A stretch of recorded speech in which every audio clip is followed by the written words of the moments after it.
বেন্যাল উডে মনোর ভাই আড়ে গেছিল আর আড়ে যেয়ে দেখেন কত সুন্দর সুন্দর এরকম মিরিয়া কুমার আনছে। আর এই মিরিয়া কুমার কিন্তু জম্মের কষি আর এগুলো কিন্তু ভর্তা খাওয়া যায়। হ্যালো বন্ধুরা, আশা করি আপনারা সবাই ভালো আছেন। আমি কিন্তু ভালো আছি। অনেকদিন পরে একটু রোদ্দুরে দেখা পাইলাম, হের লেগে মাটির চুলায় রানতে আইছি স্বাদের রান্নাঘরে। যাই হোক, এই যে সুন্দর হয়ে আমি কিন্তু কুমারটারে কাইটে লইতেছি। একটা কুমার আনছি, ওইটা সবটা লাগবে না, হের লেগে অর্ধেকটা কাটতে আসি।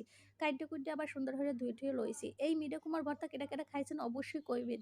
এরকম কচি মিরিয়া কুমার ভর্তা যে কি ভালো লাগে। মানে আপনার গ্রামে এই গ্রাম্য ফিল পাইবেন এই মিরে কুমার ভর্তায়। গ্রামে কি সুন্দর কচি কচি কুমার হয়।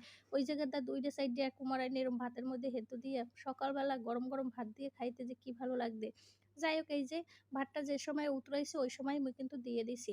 আর ভাতের মধ্যে যেকোনো জিনিস ভর্তা দেওয়ার স্বাদ কিন্তু অন্যরকম। একটু ভাত হইছে কিনা হ্যাঁ একটু দেখতেছি। আসলে এই পর্যায়ে ভাত কিন্তু হয়ে গেছে। গড়-টড় দিয়ে এবার কিন্তু এখন কিন্তু ভর্তা উড়াইতে আসি। আর ভর্তাটা কত সুন্দর হেদ্দ হয়ে গেছে দেখলেই আপনারা বুঝতে পারবেন। একেবারে ডাঁট-ঠাট যা আছে সব গলে গেছে।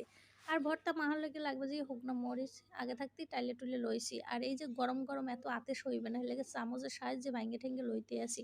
আর এরকম একটু ভাইঙ্গে-ঠাইঙ্গে থইলে হলে জুড়াই যাইবে। জুড়াই গেলে মই কিন্তু সুন্দর করে ভর্তাটা মাইখা লইতে পারবো। যাই হোক, এর মধ্যে ওই যে শুকনো মরিচ যে থুই দিয়েছিলাম এর মধ্যে কিন্তু লবণ দিয়ে দিতে আসি পরিমাণ মতো। লবণ-টবণ দিয়ে শুকনো মরিচগুলো সুন্দর করে গুলে-টুলে এবার কিন্তু এখন আস্তে আস্তে কিন্তু এরকম চামচ দিয়ে ডাট দিয়ে আবার একটু সুন্দর করে ভাইঙ্গা এরকম ভর্তাটা মাখতে হইবে। আর এই পর্যায়ে যে সময় এরকম মাঠা হয়ে যাইবে আর কি সবগুলো সুন্দর করে ভাঙা-ঠাঙা হয়ে যাইবে, এরপর দেখুন করুর তেল। করুর তেল ছাড়া তো ভর্তার কথা চিন্তাও করা যায় না। এখন একটু করুর তেল দিয়ে সুন্দর করে মাইখা। আর গরম গরম ভাত দিয়ে এই ভর্তাটা খাইতে যে কি ভালো লাগে।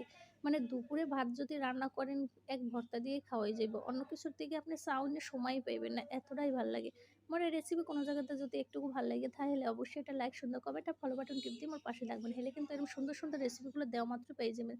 কিন্তু গরম গরম ভাত দিয়ে এই ভর্তাটা খাইতে এত ভালো লাগে যে কি কমু।